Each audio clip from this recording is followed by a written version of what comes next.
Hey guys, it's Ronnie from Greenlight Bites.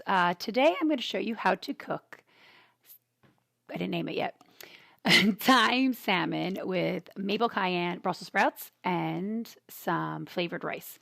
So let's get started. First thing you want to do, preheat your oven to 450 degrees and put the cookie sheet right in plain. We want to heat up that cookie sheet so it can help crisp up all of our Brussels sprouts. You want to cut the Brussels sprouts in half, of course cutting the ends off. And then we are going to toss that with 1 tablespoon of oil, 1 tablespoon of maple syrup, and as much cayenne pepper as you want. I usually do 3 or 4 dashes. Oh, and a teaspoon of salt. You definitely need salt with Brussels sprouts. So by the time you're done, make sure you toss that really good and everything gets really mixed up. You don't want to see any concentrations of cayenne pepper anywhere, or you get these little spicy pockets. Anyway, by this time, your oven should be preheated. Take out that hot skillet and listen to this. Oh my God, I love that sound. Anyway, the hot skillet helps crisp things up, especially for Brussels sprouts. We're going to put these Brussels sprouts back in the oven at that 450 degrees and for 10 minutes. Just ignore that they're in there. Just pretend like they're not even doing anything. Don't keep opening the oven. So now we're going to move on to the salmon.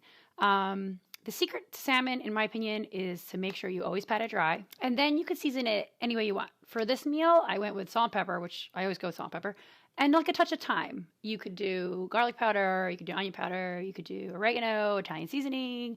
I mean, really, whatever flavors you like. I tend to be on a little thyme kick right now. I soak the rice. I rinse it, soak it, and let it sit while I wait for the water to boil.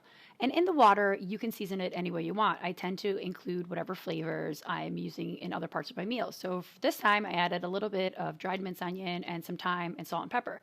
In the water, wait till it comes to a boil, and then add the soaked rice right to the boil. And it literally takes about 4 minutes.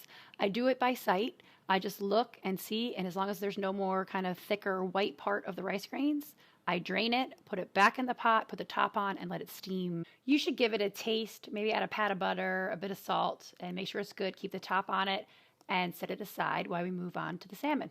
Whoa, forgot the Brussels sprouts. I lost my footage of this. So you should be giving those a shake at the 10-minute mark, which is right around the time the rice should be done. Now it's time to move on to the salmon.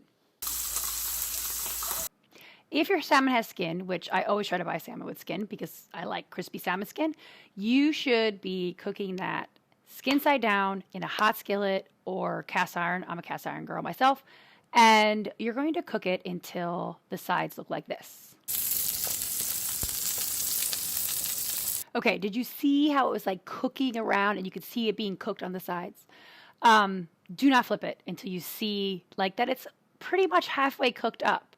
Then flip it, and you're only going to sear the top side for maybe another 2 minutes. I tend to like my salmon not dry. I want it just cooked, if not even on the rarer side.